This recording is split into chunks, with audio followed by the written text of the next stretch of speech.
الطاهرين أما بعد فأعوذ بالله من الشيطان الرجيم بسم الله الرحمن الرحيم واذكر في الكتاب إبراهيم إنه كان صديقا نبيا صدق اللہ العظیم۔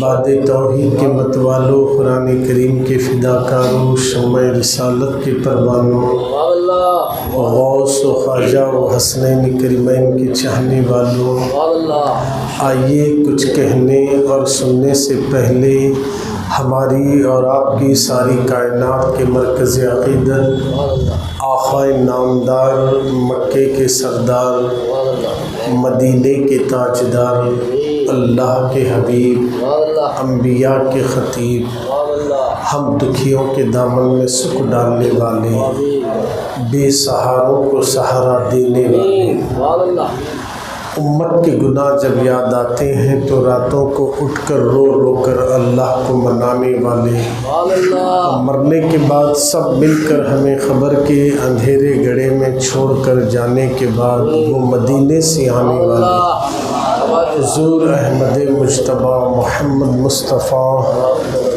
ارواحنا فدا صلی اللہ علیہ وسلم کی بارگاہ میں جھوم جھوم کر آگے پیچھے والے سب مل کر بلند آواز سے درود شریف اللہم صلی علی سیدنا مولانا محمد طب القلوب و دوائیہا و عافیت الابدان و شفائیہا و نور الابصار و ضیائیہا وعلی آلہ و اصحابہ و بارک وسلم صلاۃ و السلام علیک یا رسول اللہ۔ نبی اور آل نبی کی بارگاہ میں ایک بار اور دل کی گہرائیوں کے ساتھ بآواز بلند درود شریف پڑھیں۔ اللہم صلی علی سیدنا محمد عبدک و رسولک وصلی علی المؤمنین والمؤمنات والمسلمین والمسلمات صلاۃ و سلام علیک یا رسول اللہ صلی اللہ تعالی علیہ وسلم۔ ایک اور بار بآواز بلند درود شریف پڑھ لیں۔ اللہم صلی علی سیدنا محمد عبدک و رسولک وصلی علی المؤمنین والمؤمنات والمسلمین والمسلمات صلاۃ و سلام علیک یا رسول اللہ صلی اللہ علیہ وسلم۔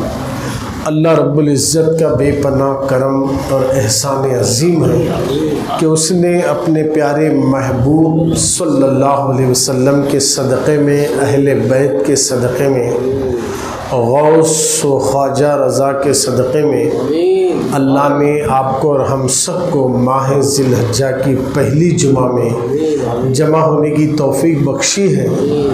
ہم اس کی بارگاہ کے شکر گزار بندے بن کر دعا کریں کہ یا حنان و منان، پیارے نبی کے صدقے میں مولا ہمارا آنا قبول فرما لے اور اس آنے کو ایک دن مدینہ جانا بنا دے، اور ہم کو مولا پھر سے ماہ ذی الحجہ کا سال بھی نصیب فرما۔ آمین آمین یا رب العالمین بجاہ سید المرسلین برحمتک یا ارحم الراحمین۔ آنے والی جمعرات کو انشاءاللہ ہندوستان کی سرزمین پر عید الاضحیٰ یعنی نماز عید ادا ہوگی، جمعرات کا دن ہوگا۔ اسی لیے ایک ہی جمعہ مل رہا ہے، اسی مناسبت سے قربانی کے بارے میں اور حضرت ابراہیم علیہ السلام اللہ پر کتنا بھروسہ کرتے تھے، کس قدر اپنے رب پر یقین تھا، کتنا کامل توکل تھا، کیسی کیسی آزمائشوں سے اللہ نے ان کو آزمایا، مگر ابراہیم علیہ السلام ان آزمائشوں میں پورے اترے۔ چند واقعات آپ کے سامنے رکھوں گا اور اسی کے ساتھ ساتھ اسی مہینے کی چاند کی 7, 8, 9 تاریخ غالباً سید الابدال عبد اللطیف لوبالی کرنول شریف میں ہیں، ان کا بھی عرس اور سندل شریف ہونے والا ہے۔ غوث اعظم کے پوتروں میں سے ہیں، ان کی بھی 1-2 کرامتیں آپ کے سامنے بیان کی جائے گی۔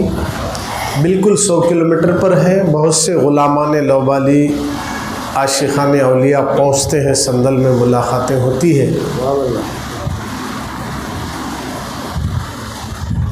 اللہ ہم سب کو صحیح معنوں میں ان اللہ والے اور انبیاء علیہ السلام کے طریقے پر چلنے کی توفیق عطا فرمائے، آمین۔ درود شریف ابھی ہم اور آپ مل کر سبز گنبد کے مکین کے دربار گوہربار میں پیش کر چکے ہیں۔ جو شخص دنیا میں کثرت سے درود شریف پڑھے گا، قیامت کے دن میرے قریب رہے گا، قیامت کے دن وہ میرے قریب رہے گا۔ دنیا میں کثرت سے درود شریف پڑھنے والے، کثرت سے مراد اولیاء اکرام نے فرمایا کہ صبح میں 200 بار، شام میں 200 بار، یہ بھی کثرت درود میں آیا۔ اگر کوئی 100 مرتبہ صبح پڑھ لے، 100 مرتبہ شام میں پڑھ لے، یا پھر ہر نماز کے بعد 100 مرتبہ 50 بار پڑھ لے، یہ بھی کثرت درود میں آئے گا۔ اولیاء اکرام نے کثرت درود کی تعریف بتائی ہے کہ درود شریف پڑھنے کا ایک معمول بنا لیں صبح شام، انشاءاللہ قیامت کی ہولناکیوں سے ڈر نہیں ہوگا، کیونکہ رسول اللہ خود فرماتے ہیں جو درود کثرت سے پڑھے گا قیامت میں میرے قریب رہے گا۔ اب حضور کے قریب رہنے کے بعد سوال ہی نہیں پیدا ہوتا، تو لہٰذا کثرت درود شریف پڑھنے کی عادت ڈالیں۔ چھوٹا سا چھوٹا بھی درود ہے، بڑا سا بڑا بھی درود ہے، آپ اپنی سہولت کے مطابق درود پڑھیں، یہ تو قیامت میں سرکار کا قرب مل ہی جائے گا، اس کے ساتھ ہی دنیا کے اندر کی بلائیں بھی ٹل جائے گی، مصیبتیں بھی چھٹ جائے گی، پریشانیاں بھی ختم ہو جائے گی۔ آئیے سرکار مدینہ کے دیوانوں، حضرت ابراہیم علیہ السلام کو طرح طرح سے اللہ نے آزمایا۔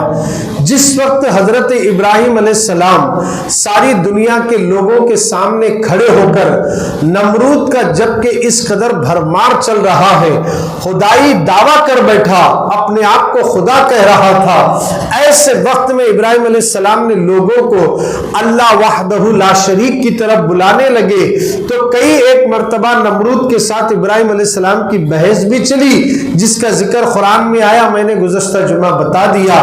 تو آئیے ان تمام چیزوں کو آپ اپنی نگاہوں کے سامنے رکھیں۔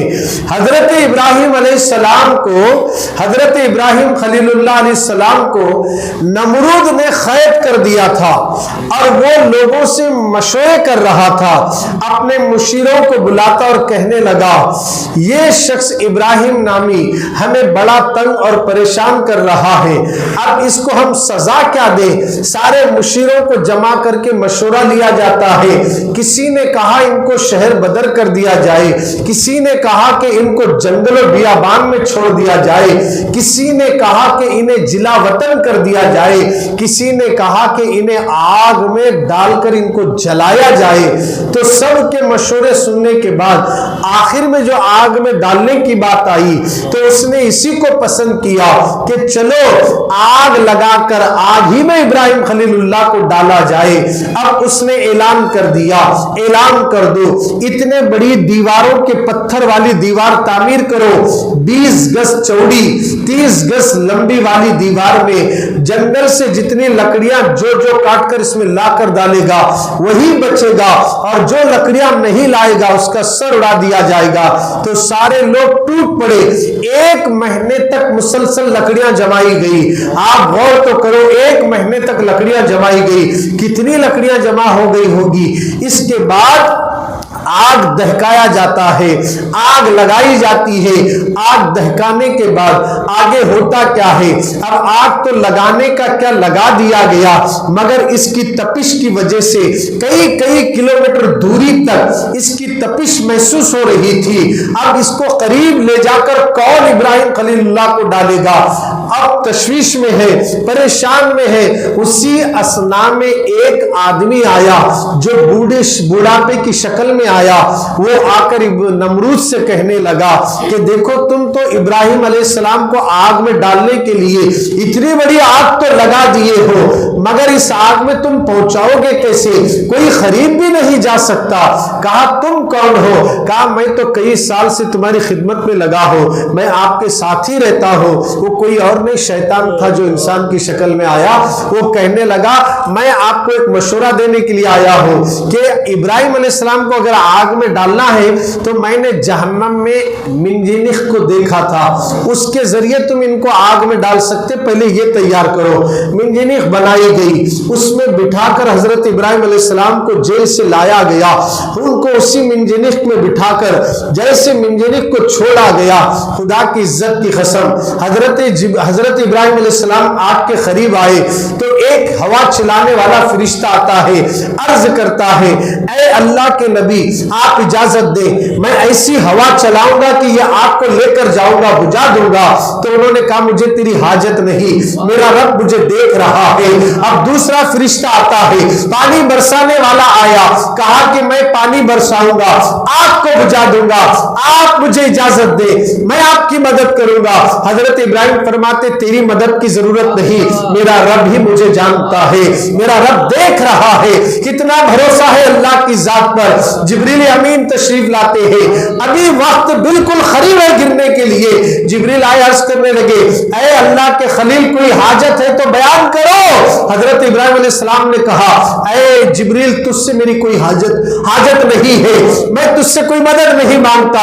کہا کہ اس وقت تم آگ میں گر رہے ہو، کوئی حاجت ہے تو بیان کرو۔ کہا کہ مجھ سے تیری کوئی حاجت نہیں، جانتا ہے رب جلیل کود رہا ہے آگ میں اس کا خلیل، جانتا ہے رب جلیل کود رہا ہے آگ میں اس کا خلیل، مجھے تیری ضرورت نہیں ہے، میرا مولا دیکھ رہا ہے۔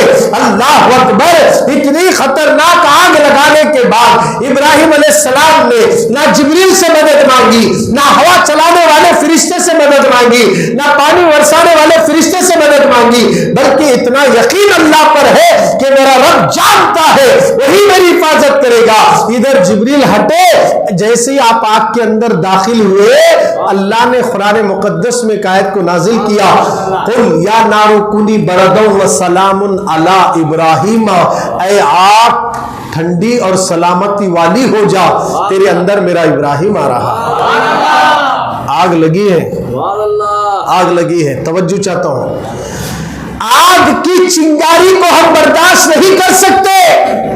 ابراہیم خلیل اللہ کو اللہ کی طرف دعوت دینے کی وجہ سے نمرود نے آگ میں ڈالا، مگر کیا ہوا؟ آگ لگ رہی ہے، دنیا والوں کو تو آگ لگ رہی ہے، دکھ رہا ہے، مگر ابراہیم علیہ السلام کے لیے وہ آگ نہیں ہے بلکہ پورا ایک باغیچہ بن گیا ہے، اور حضرت ابراہیم علیہ السلام اسی آگ میں ہے۔ لوگ یہ سمجھ رہے ہیں کہ اب تو جل کر خاکستر ہو گئے ہوں گے۔ نمرود کی بیٹی نے اپنے باپ سے اجازت طلب کی، میں ذرا چھت کی اوپر کھڑے ہو کر ابراہیم علیہ السلام کو دیکھنا چاہتی ہوں۔ اجازت دینے کے بعد جب چھت پہ چڑھ کر دیکھا تو حضرت ابراہیم علیہ السلام تخت پہ بیٹھے ہیں، فرشتوں کا قافلہ ہے اطراف و اکناف۔ اس منظر کو نمرود کی بیٹی دیکھ کر حیران ہو گئی، کہا کہ اے ابراہیم آپ تو صحیح و سالم ہو؟ ہاں بالکل۔ کہا یہ آپ کے سامنے کون ہے؟ کہا کہ یہ تو اللہ کے معصوم فرشتے ہیں، میرا جی چاہتا ہے کہ میں آپ کی طرف آؤں۔ نمرود کی بیٹی بول رہی میں آپ کی طرف آؤں۔ ہاں بالکل آ سکتی ہو، مگر ایک شرط ہے۔ کون سی شرط ہے؟ کلمہ پڑھنا ہوگا، کلمہ پڑھنا ہوگا، معبودان باطل کی رد کرنا ہوگا، تمام گناہوں سے شرک سے پاک ہونے کے لیے کلمہ پڑھو اور اسی آگ میں کود جاؤ۔ کہا کہ مجھے کلمہ پڑھا دیجئے، کہا پڑھ لا الہ الا اللہ ابراہیم خلیل اللہ، جیسے اس نے کلمہ پڑھ کر آگ میں کودی سیدھا ابراہیم علیہ السلام کے پاس پہنچ گیا، فرشتے نے پہنچا دیا، کئی گھنٹے تک وہ بھی آگ میں رہ کر آگ میں سے باہر آنے لگی۔ نمرود اپنی بیٹی کو آگ میں سے آتی ہوئی دیکھ کر حیران ہو گیا، کہا تو آگ میں سے کیسے آئی؟ کہا کہ ابراہیم علیہ السلام بھی سلامتی کے ساتھ اندر ہے، میں نے کلمہ پڑھ کے مسلمان ہو گئی۔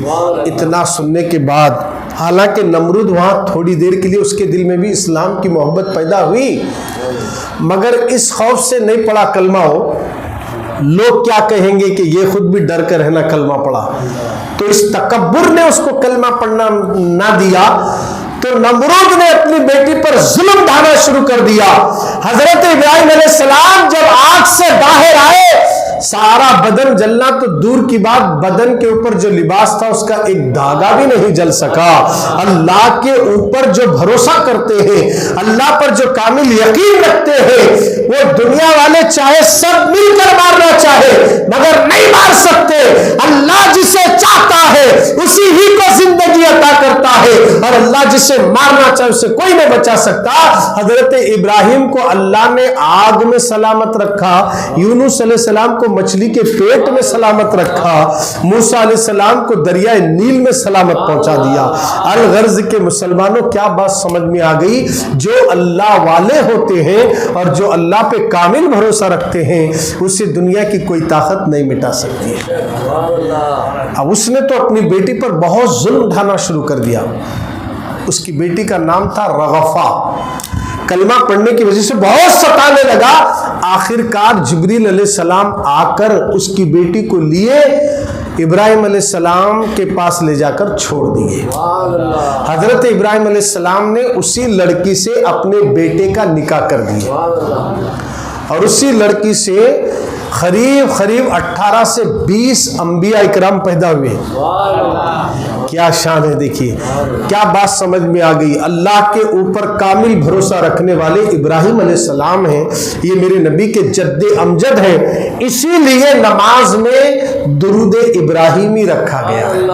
ہر نماز میں ہم کما صلیت علی ابراہیم، ہر نمازی نماز میں ابراہیم کو یاد کرتا ہے، اس لیے کہ ابراہیم علیہ السلام کے بڑے بڑے کارنامے ہیں۔ کعبے کو انہوں نے تعمیر کیا، زمزم کا پانی بھی ان کے بیٹے اسماعیل کی ایڑیوں سے نکلا ہوا پانی ہے، مقام ابراہیم بھی ابراہیم علیہ السلام کے قدموں کی نشانی ہے۔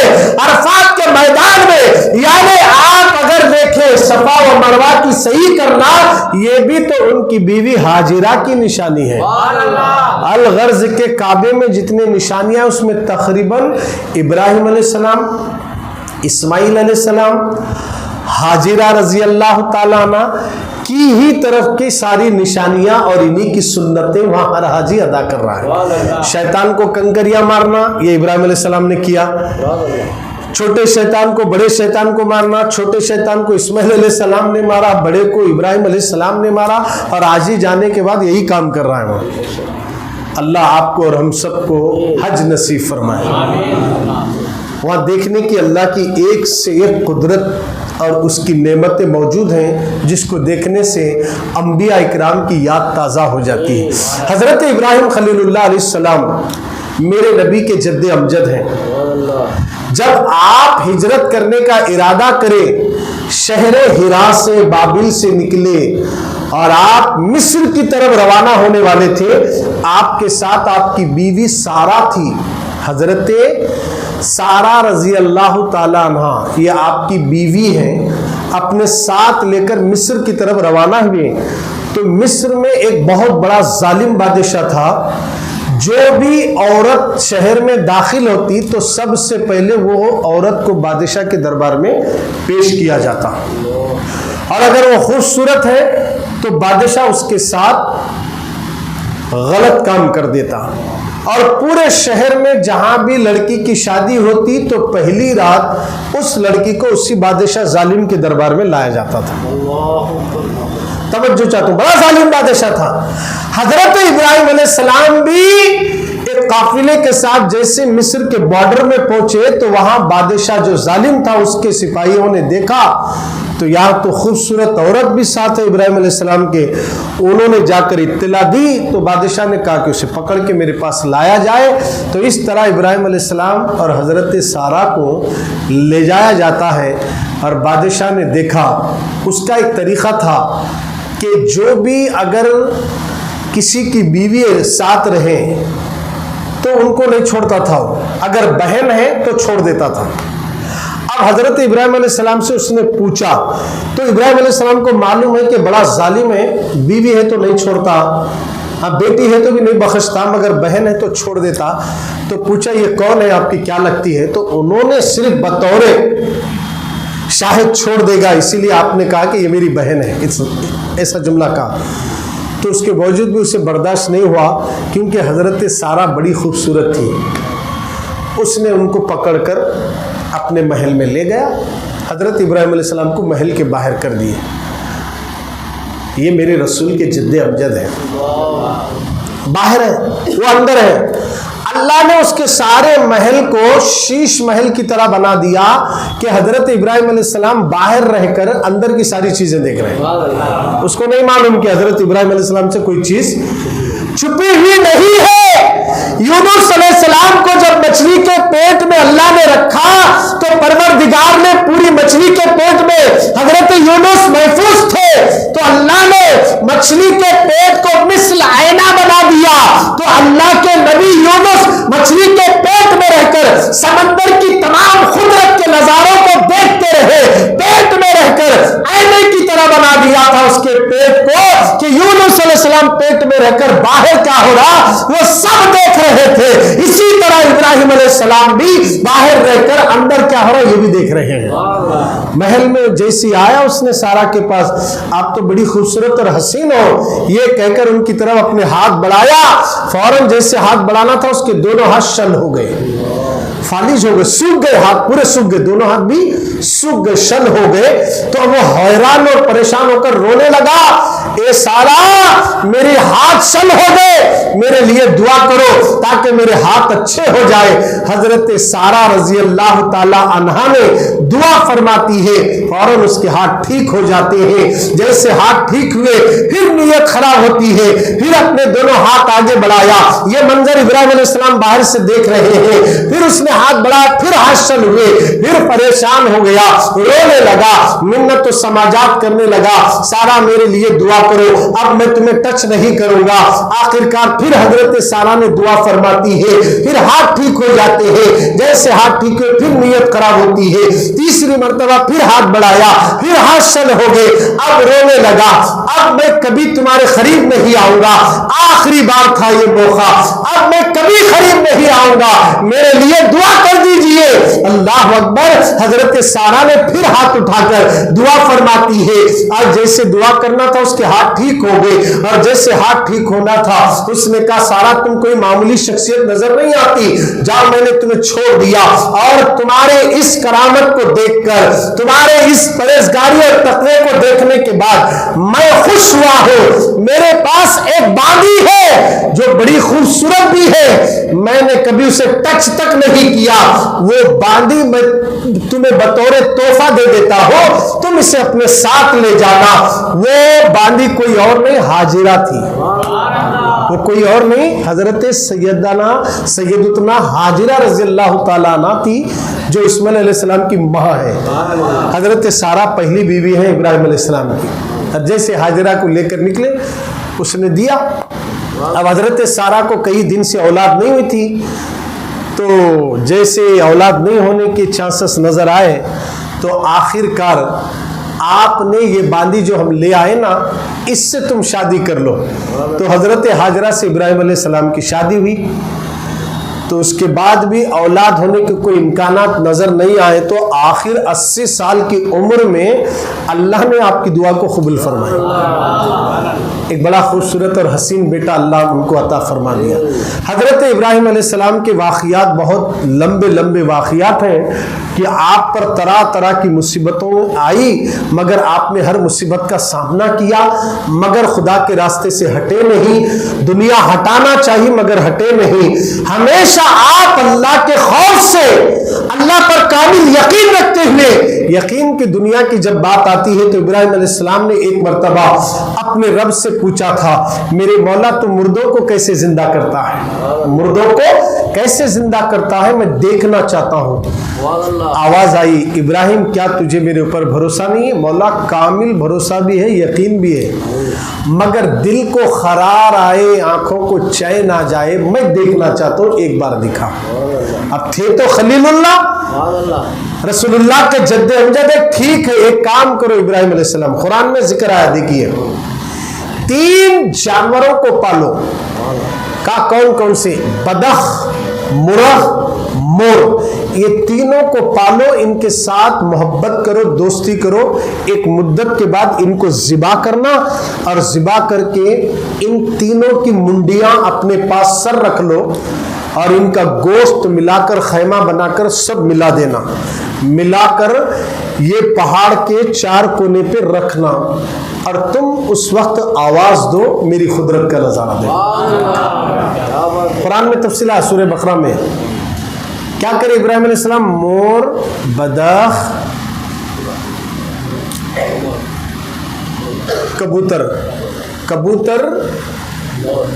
بدخ، مور، 3 جانور ہیں دیکھیے، اور یہ تینوں کو بھی آپ میں، یہ 3 پرندے ہیں، ان کو ذبح کرو، ان سے محبت کرو، پالے، محبت کرے، اس کے بعد حکم خدا پر ذبح کرے، ان کے سروں کو اپنے پاس رکھا، اس کے بعد پر چھلے، ان کا خیمہ بنائے، ہڈیوں کے ساتھ خیمہ بنانے کے بعد ان کو ملایا گیا، حکم خدا کے مطابق 4 پہاڑوں کے اوپر تھوڑا تھوڑا تھوڑا رکھ کر آئے، اللہ نے حکم دیا آواز دو، ان کے نام لے کر انہیں پکارو، تو جیسے ابراہیم علیہ السلام نے نام لے کر آواز دی تو گوشت اڑتے ہوئے ایک دوسرے کا جو گوشت تھا وہ سب ملنے لگا، دیکھیے ملتا گیا حتیٰ کہ ہڈیاں بنی، گوشت آیا، ساری چیزیں بنی، وہ تینوں کے تینوں کبوتر، مور، بدخ، وہ اڑتے ہوئے سیدھا ابراہیم علیہ السلام کے پاس، جہاں ان کے سر رکھی ہوئے تھی، منڈیاں تھی، وہاں آ کر وہ اپنی منڈیوں کو ٹچ کرنا تھا، سب جوائنٹ ہو گئے، اور اس کے بعد چوچ مار کر دانا کھانے لگے۔ حضرت ابراہیم علیہ السلام دیکھیں مولا بے شک تو مردوں کو زندہ کرنے والا۔ اب میں یہ واقعہ جو ہے نا قرآن میں ہے، اس کے اندر کچھ نکتے بتانا چاہ رہا ہوں۔ مردوں کو زندہ کرنے والا کون؟ اللہ ہے۔ آج اہل حدیث والے، تبلیغ جماعت والے کیا بولتے ہیں؟ یہ اللہ والے زندہ کرے، انہوں کرے، انہوں کرے، کیا بنڈل باتاں بولتے صاحب سنی لوگاں، غوث پاک مردوں کو زندہ کرے، ان کو بڑی تکلیف ہوتی بیچارے، ان کو معلوم ہی نہیں ہے، معلومات نہیں ہے، گمراہ ہونا رہا تو کیا ہے معلوم، کیا بھی بول سکتے گمراہ ہونے کے بعد۔ اللہ کا فضل ہے ہم لوگ گمراہ نہیں ہیں، ہم سب راہ نجات پر ہیں، راہ ہدایت پر ہیں۔ اللہ ہمیں مرتے دم تک محبت رسول، محبت اہل بیت اور اولیاء ہی میں دم نکلے، اور انہی کی محبت میں اس دنیا سے کچھ کرنا۔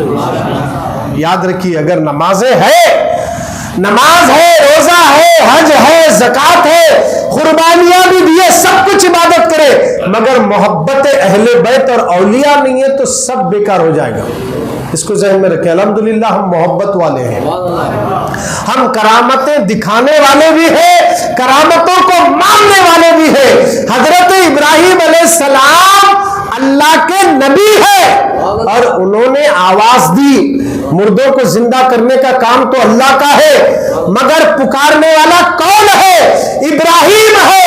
ابراہیم نے کہا او کبوتر، او مور، او بدخ، زندہ ہو کر آئے، جیسے آواز لگائے تو وہ جو کٹے ہوئے تھے، گوشت تھا، خیمہ بنا ہوا تھا، اس کے باوجود جب وہ سن سکتا ہے، خیمہ جس کا خیمہ کر دیا گیا ہے وہ سن سکتے ہیں، تو پھر جو زندہ خبروں میں اللہ والے ہیں وہ کیوں نہیں سن سکتے ہیں؟ اور جیسے انہوں نے سنا ہے اسی وقت ان کا گوشت اڑا، اور جس کا گوشت جہاں تھا انہوں نے سب کو ایک کر دیا تھا، اس کا ایک بڑا کپا بنا کر 4 پہاڑوں پہ رکھ کر جب بلائے تو جس کا گوشت کبوتر کا کبوتر میں ملا، مور کا مور کو ملا، بدخ کا بدخ کو ملا، اور سب اڑتے ہوئے آئے حضرت ابراہیم علیہ السلام کے پاس۔ ان تینوں کے جو سر تھے وہ سر کو جوائنٹ کر لیے